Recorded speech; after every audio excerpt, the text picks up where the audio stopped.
bien, acá estamos de regreso para ver la columna de Damián Jakubowicz, que nos va a hablar sobre la geopolítica del trigo. Así que, Damián, contanos de qué se trata.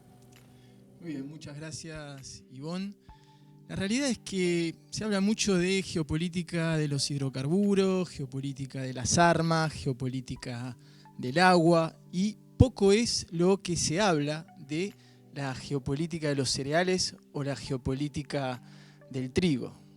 Como primer dato vamos a decir que de casi 8.000 millones de habitantes que somos en el mundo, ya 3.000 millones de habitantes consumen trigo. Las similitudes, podríamos hacer similitudes entre trigo y petróleo. La gente dice, ¿cómo puede ser? Similitudes entre trigo y petróleo. Sí. Primero, no todos los países tienen suelos cultivables para poder producir trigo, al igual que pasa con el petróleo. Segundo, está ocurriendo, al igual que con el petróleo, una mundialización del trigo. Países que antes no eran tradicionalmente consumidores de trigo, como los países asiáticos o como los países africanos, ¿sí? Ven su consumo de trigo aumentar día a día. Y tercero, también muy importante, y que tal vez no es lo más hablado en las mesas geopolíticas, es el trigo como arma diplomática. ¿Sí? Vamos a ir al siguiente informe. Lo que podemos ver en la pantalla, podemos ver acá los mayores exportadores de trigo y los mayores importadores de trigo. A la cabeza, ¿sí? Por ahí, suponiendo uno cuando supone y habla de superpotencia, uno imagina que por ahí los Estados Unidos, ¿sí? Una potencia tecnológica, tendría la costumbre de dejar un poquito de lado todo lo que es la producción de trigo.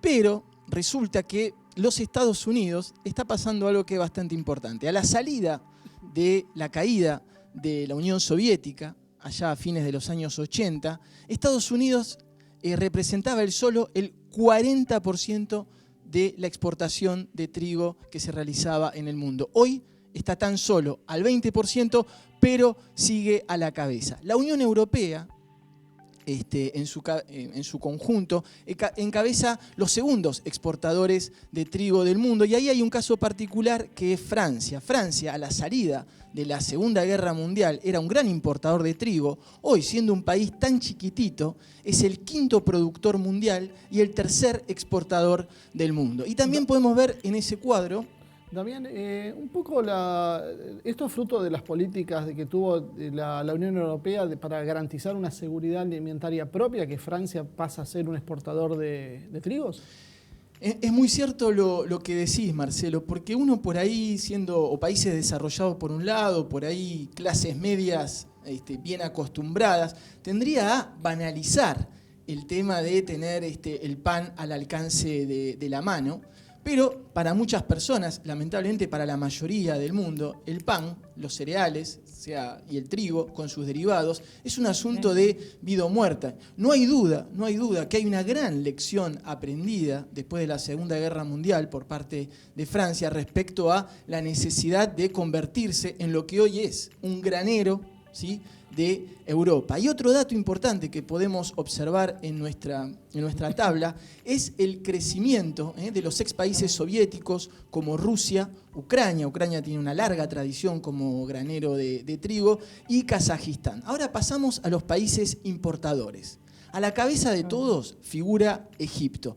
Egipto es un caso muy especial porque en el siglo XX Egipto era un gran exportador de trigo y hoy vemos que está a la cabeza de los importadores. ¿Qué le ha sucedido a Egipto? Lo que le pasa a muchísimos países de Medio Oriente.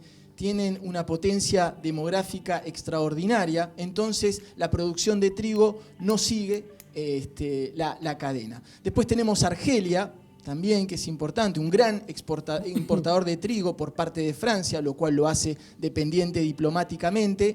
Y tenemos también el caso de Brasil. Ivonne, sorprende ahí Brasil, un país tan grande, tan potente, gran importador de trigo, y otro gran importador de trigo de nuestro continente es México. Ahora vamos a la siguiente placa, y yo sé, Marcelo, que esto es lo que a vos te va a interesar, es la discreción que existe alrededor de las operaciones logísticas que se hace respecto al trigo. Poco es lo que se habla, lo que se vende, lo que se consume, lo que se decide no vender, porque a los grandes grupos logísticos de trigo les incomoda siempre saber que uno está especulando con una necesidad alimenticia vital. El trigo también es importante. ¿Por qué hablamos del trigo como uno de los cereales con mayor poder geopolítico? Porque el trigo se calcula que del 70% que se produce, del 100% que se produce, un 70% está destinado a consumo humano. Y el que le sigue recién ahí es el maíz, donde es un 50% para consumo humano y un 50% para consumo animal. Claro, eso es diferente a lo que pasa con la soja, que a veces la gente lo malentiende. Mayoritariamente es para producir ganado. Exactamente. Para ganado, aves, o sea, carnes. Después hay un dato también muy importante entre los cuales nuestro país, Argentina, tiene la suerte de encontrarse. Es que hay solamente, entre los casi 200 países que hay en el mundo, solamente hay 20 países capaces de producir suficientemente trigo para poder abastecer el mercado interno como para poder exportar. Ahora vamos a la siguiente placa. Una de las cosas que la gente no sabe es cómo el trigo, ¿sí?, a lo largo de los siglos ha sido un factor de presión diplomática muy, muy importante. Por ejemplo, en los años 80, cuando la Unión Soviética decide, diríamos, meterse en Afganistán, o yo preferiría decir empantanarse en Afganistán, el presidente Jimmy Carter, estadounidense, algunos dicen que es sometido a la presión de la opinión pública, debía entregarle a Rusia, que pocos saben que durante la Guerra Fría hubo intercambios de trigo entre Estados Unidos y Rusia, en teoría le tenía que entregar ese año 25.000 millones de toneladas de trigo, decide suprimir 17.000 millones de toneladas de trigo, dejando solamente 8 y reduciéndole a Rusia el 6% de lo que necesitaba importar ese año. Y hay otro tema también, cuando en el 79 Estados Unidos e Israel presionan a Egipto para que firme un histórico acuerdo de paz entre Egipto e Israel que sacudiría el mundo geopolítico de Medio Oriente. Uno no dice que el trigo fue el elemento clave que permite torcer rumbos geopolíticos como los que se venían dando, pero sí es verdad de que el trigo y la amenaza estadounidense a Egipto de cortarle la canilla de trigo que le venía prometiendo fue uno de los elementos claves que hizo que Egipto tuviera que ceder. Por último, hoy en día Egipto, el mayor importador de trigo, 1/3 de esa importación la asegura Rusia. Fíjense ustedes el arma diplomática que tiene Rusia para poder manejar sus relaciones con Egipto. Ivonne. La verdad, sorprendente los números, y es verdad, me sorprendió lo de Brasil, no lo tenía como un gran importador de trigo. ¿Por qué Argentina entonces, ante esto, deja de producir prácticamente trigo y se aboca nada más que la soja? Y siendo nuestra región una región tan rica en todos los recursos, ¿no? ¿Qué le pareció, hermana? Sí. Se vengó, me cortó la pregunta. Sí, la verdad que información, ¿no? Uno no tiene los datos así tan claros, ¿no? Siempre pensábamos la Argentina, lo grande que es, produce tantas, pero es verdad, estos últimos años, el tema de la soja, ¿no? Mientras tanto, yo lo que me cuesta entender, habiendo tantas cantidad que produce, el hambre que existe sigue siendo. O sea, todo esto son datos y que para satisfacer la necesidad de muchos países, pero la Argentina, el hambre y la pobreza es cada vez más. Y Gabriel, el sistema político necesita a los pobres como un clientelismo electoral, como algunos acusan. Siempre y cuando esos pobres no se organicen. Ajá. Es decir, volvemos a las experiencias políticas populares que tratan de distribuir riqueza y generar mayor justicia social tienden a estar los pobres organizados justamente para pelear por esos derechos. Y lo podemos ver en distintos momentos de América Latina. Cuando los pobres no se organizan, y están vinculados al sistema político como clientes, no como ciudadanos, Sí, sí. y están vinculados al sistema político a través de dádivas, los pobres y la clase media también. Sí, sí. Sí, digo, porque ahí hay una cuestión a veces peyorativa sobre los pobres. Pero cuando eso sucede, sí, obviamente funciona el sistema político, porque un sistema político, un sistema social tan excluyente como el neoliberal, con tantos pobres, con un reparto de la riqueza tan concentrada en algunos pocos, necesita sí o sí mayorías desorganizadas. Mayorías que participen de la política simplemente a través de los medios de comunicación y no a través de sus organizaciones sindicales, barriales, sociales, universitarias, etc. Porque si no, esto no podría funcionar.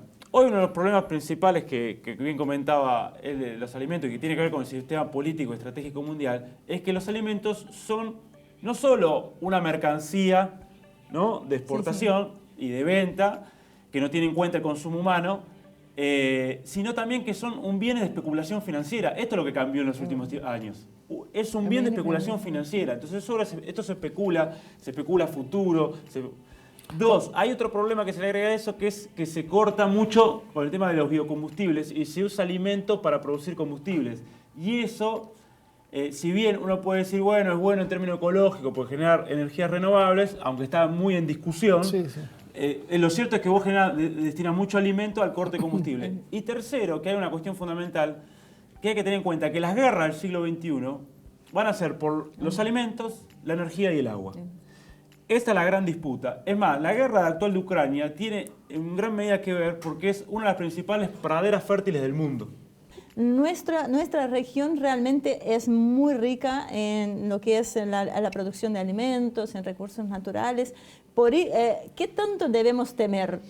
Y yo pienso que si uno analiza a futuro, y como el próximo programa vamos a tratar el tema del agua, hoy nos podemos dedicar al tema de las tierras cultivables. La región tiene 27% de las tierras cultivables y tenemos solamente el 11% de la población. O sea, nos sobran tierras. El gran problema que planteamos, y lo hemos planteado en casi todos los programas, es cómo vamos a hacer para poder defender esto. ¿Sí? Sí, como lo dijimos siempre. Juntamos todos los presupuestos latinoamericanos y gracias que llegamos al 5%. ¿Cómo vamos a hacer para defender esto? El tema del armamento siempre es lo que siempre queda bien políticamente, es decir, bueno, no gastemos en armas, gastemos en cosas que sean para la paz. Pero por otro lado también estamos amenazados. Entonces es un tema complicado, no es tan fácil de... Hubo una experiencia interesante en eso, que fue a través del Consejo de Defensa de la UNASUR. Se inició un estudio de recursos naturales y riqueza de América Latina para ver qué es lo que teníamos que defender, porque muchas veces ni siquiera sabemos qué tenemos que defender, porque no sabemos qué tenemos. Entonces, como él decía, tenemos el 27% de la tierra cultivable, pero también producimos el 25% de la proteína mundial, con lo fundamental que eso es. Tenemos gran parte de los reservorios de agua. Minerales. Eso apenas quedó en un estudio y lamentablemente no fue mucho más allá. Vamos a ir a otro pequeñísimo corte, ya volvemos. Bueno, no se vayan, lo mejor todavía está por venir, así que enseguida volvemos.